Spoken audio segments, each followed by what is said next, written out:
Engem ez a hang arra emlékeztet, mint amikor a Végső Visszaszámlálás című filmben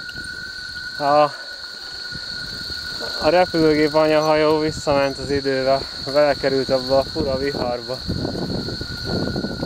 Annak a viharnak volt ilyen hangja, de az még félelmetesebb volt.